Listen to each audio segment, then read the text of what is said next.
Go. I'm Dr. Charleston Gaines. Thank you for joining me here on the Cope Life podcast. And today's topic is the traumatized spouse. And the reason why I wanted to talk about this topic in particular is because of some conversations that I've had this week. There are people who are in certain situations, they're married, and at the time that they got married, they didn't even know that their spouse had endured childhood trauma. They didn't know all of the things that their spouse went through or endured. They didn't know those things, so they weren't prepared.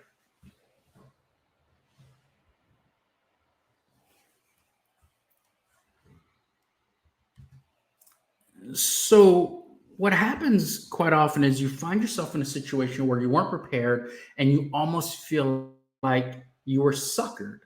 You feel like what happened is you weren't given all of the information to properly prepare. And so now you find yourself in the role as the spouse who is married to someone taking care of someone who's endured trauma. And so, one thing that you were not expecting in your marriage is to be a caretaker. And you feel like it's unfair. You feel like you should have been warned, you should have been prepared. And maybe that's true. Maybe your spouse should have told you before you got married about their demons, about the things that they're fighting with on the inside. And what you may not realize is that the reason why your spouse, your husband, your wife did not tell you about their demons was because they were afraid that it was going to scare you away. They were afraid they were going to lose you. But maybe you make them feel so loved. Maybe you make them feel like they matter, like they are important, like they are worthy. And so they didn't want to lose that. And we've seen it time and time again.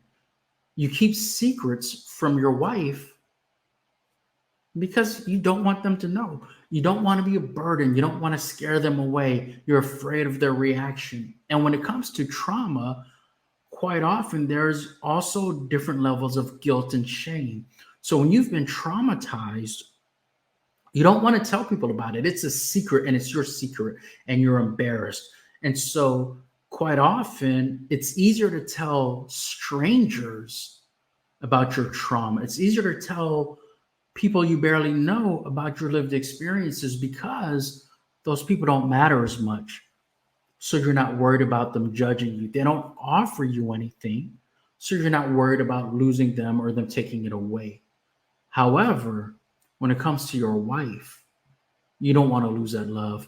And maybe you have a certain persona. Maybe you are coming across in a certain way as you're strong or masculine or fearless, and then on the flip side, it's the same thing with women. You have a certain persona that you give, and that is why in marriages that last, even after 10, 12 years, the couple is still learning about each other. There's things you didn't know. Something you didn't know about 5 years ago, you're just learning about for the first time. And I'll give you an example from my life. And so this was not a marriage of mine. This was actually a high school relationship that I had where, I graduated high school and I was still in a relationship with this young woman. So I was, 18 years old at the time, where she confided in me, and we've been together now over 2 years, and she confided in me that she was being molested. And I didn't know how to deal with that. I was a teenager. I didn't know how to deal with it. And the reason I'm telling you that is for you to understand that dynamic, how it works is that you are finding out about a trauma because your spouse has now gotten to the point where they feel safe telling you about it. And so when it comes to dealing with a traumatized husband or wife, the first thing you have to do is understand your role. And it's not the role that you picked, it's the role that essentially has been forced on you. You are the safe space. You are the emotional protector, you are the caregiver. And that looks different in so many different ways. For some relationships, it's just keep doing everything the same. So our marriage was this way. This is what's normal for us. And now that I've told you about my trauma, don't treat me differently. Don't love me differently. Because what I want is to continue to feel like I'm a normal person, like I'm a normal husband. You want to feel like you're a normal wife. You don't want to all of a sudden be treated like you're a victim or like you're someone that needs this additional medical care. And then in other relationships, your role changes because they need that. Because maybe keeping this trauma from you has manifested itself within them as these overwhelming demons. There's this pain, there's this shame and this guilt that they've been dealing with, and they need help. What happens a lot of times in these situations where your significant other, your husband, wife, whomever, has been traumatized, a lot of times what happens is the way that they're dealing with the trauma is painful to you. And so it's one thing to understand your role. It's one thing to say, now that I know about your childhood trauma, I'm going to be here for you to help you heal. It's another thing when their trauma is used as an excuse to treat you poorly. So, what I want you to understand, what I need you to understand, if you are in a relationship with someone who is dealing with trauma, someone who's dealing with that shame and those demons, I need you to understand that what they experienced in the past does not give them a right to treat you poorly. Understand that we can be triggered and we can be in situations where maybe we lose control at certain points in time. We lose control of our emotions. Our lack of control with our emotions leads to behaviors that we may later regret. That happens. We know that happens. And so I'm not saying that you have to shut that down because you can't. You can't order your wife, you cannot order your husband to never be triggered again. But what you can do is establish boundaries. What you can do is kind of an empathetic compromise. Because maybe when they're triggered, maybe when they are emotionally dysregulated, you're not in a position to compromise. When someone is emotionally dysregulated, that is not the time to bargain or to establish a boundary for the first time. That is a time where you need to level up your empathy and demonstrate that this conversation is a safe space. And you can do that. You have the power to do that. But when they are regulated, when they are primarily using their thinking brain, when they have reached a point of parasympathetic dominance, where they're not in fight or flight, when they're in rest and relaxation mode, then you can have that conversation with them. And then you can talk about your boundaries. Because the trauma of your spouse can be hurtful towards you. It can cause you pain. And you don't deserve that. You don't deserve for someone's past to be an excuse for you to endure additional pain. That's where you establish your boundaries. And so, what I want you to do is, I want you to think about the ways in which your spouse's trauma has been used to harm you. And then I want you to think about what boundaries you can establish in response to that, and then how you would have that conversation. So, for example, maybe there are certain points in time where your spouse gets emotionally dysregulated and they become angry and they begin to hurl insults at you that are very personal and very hurtful. Maybe they begin to really attack you at your insecurities. You do all of this stuff. You try to love them as much as you can, but there's certain things about yourself that you don't like. And if you don't like certain things about yourself, that makes you normal, because we all have imperfections. We all suck at something, right? And so what happens is when they're triggered, they attack that. They bring up something from your past. They bring up something about yourself that you don't like. And they say things like, you always do this. Or maybe they just use certain terms, like they call you stupid or they call you lazy or something like that. Those painful words are really the foundation of your boundary. That's where you say, look, I understand that you've endured this, and I want to see you heal. I want you to be okay. But you treating me that way is not part of your healing process, and it needs to stop.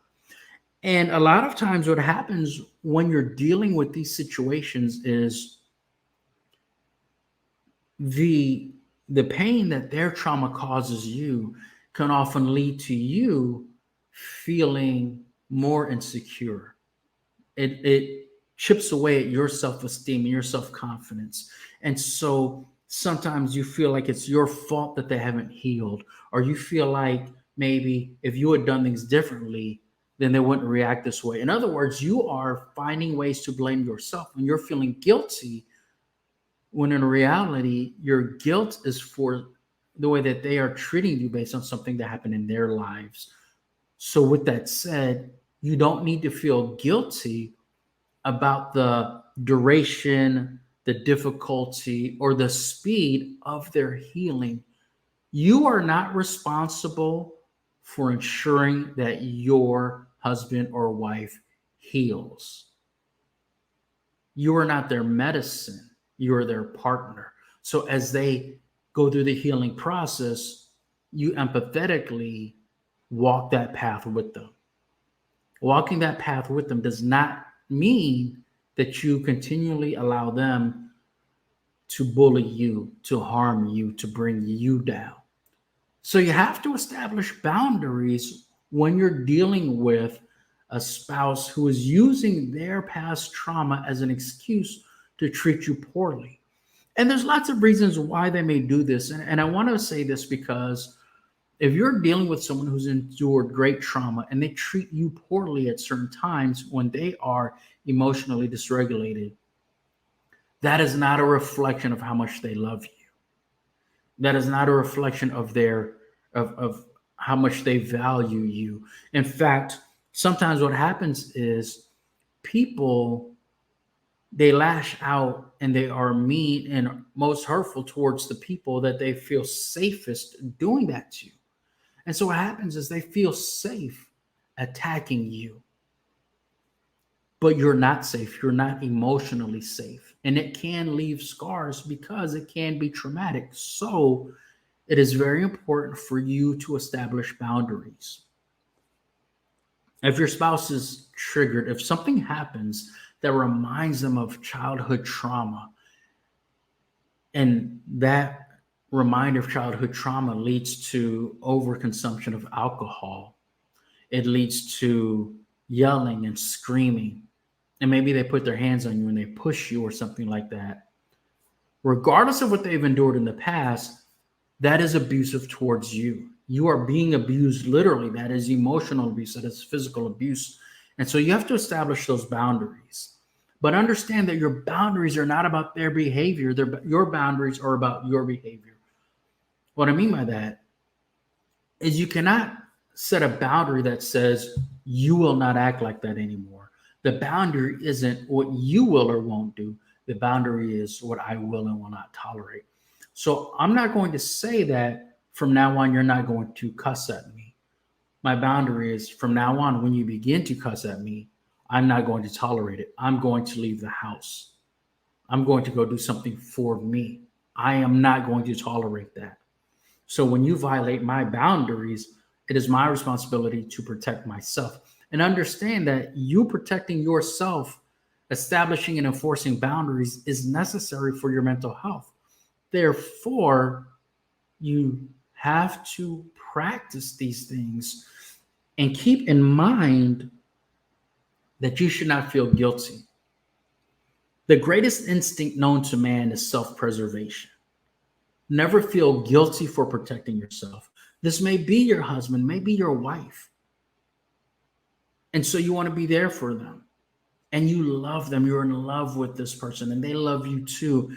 And your excuses are, yeah, but whenever they experience these things, they get triggered. And that's why they treat me like that. That can be a true statement. Maybe the reason they're acting like that is because this happened and they got triggered, and that is true. Now that we've acknowledged that information, that data, what are you going to do about it to protect yourself? Just because they have been triggered by something does not mean you are now required to endure abuse. It's two different things. It's two different things. And this person's healing process does not require abusing you to heal. So, what you want to do as that loving spouse is you want to be empathetic. You want to understand their perspective, understand their pain the best that you can, letting them know that you'll be there for them and you'll do so without judgment. And as you do that, you also have to protect yourself. Protecting yourself might mean setting a boundary of, when you act like that, this is how you make me feel. If you do that again, I'm going to leave you. Or maybe instead of establishing a boundary and enforcing a boundary that way, you say, this is a third time this month that you've done that. Maybe we should get some help. And maybe you proactively find that person a therapist. You find your wife someone to talk to. You find your husband a therapist who is specialized in treating trauma, PTSD, complex PTSD. Very seldom do you meet someone who has had one extreme trauma and the whole rest of their life has just been golden, right? I've been happy my whole life. Everything's been perfect except for this one Friday back in 2011. This happened to me. Life doesn't work that way. And so what happens is you may have even heard about that one trauma and you want to be there for them, but you don't know how. The way that you support your husband or wife in their healing journey is by being loving, being empathetic, being a listener, being able to tell what they need in the moment, but also establishing your boundaries. Understand that if you establish and enforce your boundaries, then you feel safer when they're triggered and you position yourself to be a better helper, to be a better caretaker, because you're no longer worried about your own safety. So you establishing boundaries with your traumatized spouse empowers you to be a better helper and partner when they are triggered. And that could be being a better listener in the moment because you feel safe, or it could mean recognizing that you can go find them professional help without feeling guilty. That when you go find them professional help, they understand that you're doing out of love because you have that open communication, because they know your heart, they know where you're coming from. And that's what really needs to happen. When you're dealing with a traumatized spouse, when your husband or wife has endured great trauma, you have to find a way to be supportive and empathetic. But at the same time, as a loving partner, you have to be able to set boundaries so that you can protect yourself, which empowers you to continue to be the helpful, supportive, loving, empathetic partner that they need throughout their healing journey. Because the truth of the matter is, you want the people that you love to heal. You want the people that you love to love themselves more than you love them. And so you're doing your best to help them. And you should be proud of that. You should be commended for that. And I'm proud of you. But I'm going to tell you this. As the husband or wife of someone who's been traumatized, you can be the loving partner and at the same time still establish and enforce your boundaries to protect yourself. Both of those things need to happen. Both of those needs to happen. You support and encourage with love and empathy, and you also establish and enforce boundaries with love and empathy. You can do both. It takes practice, it's a process, but the more you do it, the better you get. And that enables you truly to strengthen your relationship, to strengthen your marriage, and set you up for the long haul. So that's my message for you today as part of the Cope Life podcast. I appreciate you listening. I appreciate you watching. And if you want to see more of my work, go to my YouTube channel. It's on the screen, Charleston Gaines, Ph.D., to catch all previous episodes. And again, I just appreciate you joining me. I appreciate you listening in and being a part of the Cope Life podcast. I appreciate you. Take care, my friends.